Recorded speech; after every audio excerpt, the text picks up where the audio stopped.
Ay, magkano kilo na yan? 120.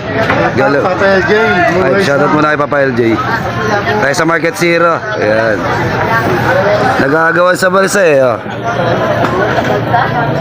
Naglalaba pala itong mga to. Mga magpipinsan niya. Oh, magpipinsan. Oh, magpipinsan pala to.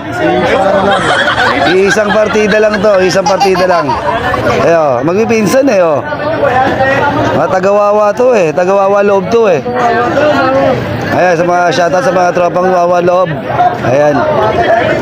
Ayan, 120 ang puhunan, benta 200 ha. Huwag daw ako maingay. Ayan, ayan. 120 ang puhunan, benta 200. Maliit lang ang patong, 80.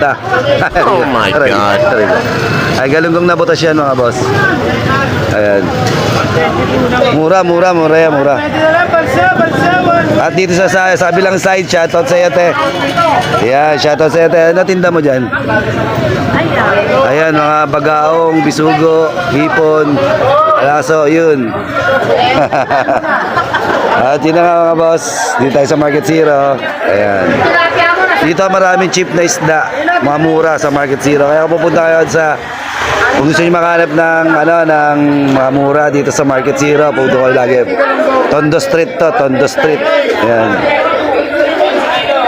Tapos yun gusto nyo naman ng mga quality na isda dito sa Market 3 tsaka Market 4. Ayan. At yun. Ayan, talaga naman nga palang pinagkakaguluhan ng galunggong pati dito sa pwesto namin. Ayan. Magkano kilo niya, mare? 130? 150. Doon kasi sa kabila 120 lang. Ayan. Dito naman 120. Mga taga Malabon yata itong mga to. Ayan. Magkakamag-anak din to, taga Malabon. Ayan. Puro taga Malabon naman to. Shoutout sa mga kaibigan natin yung taga Malabon ha. Ayan. Mabili talaga yung galunggong oh. Ayan. Galunggong na butas lang, konting butas. 130 naman dito, doon sa kabila 120. Ayan. Medyo maganda, magiging maganda size. Ayan. Ayan, lub-lub daw ang cellphone. Para sikat. Waterproof to, pre, waterproof. Perem 5,000. Lulub-lub ko to. Ayoko muna sa kana. Ajin lang.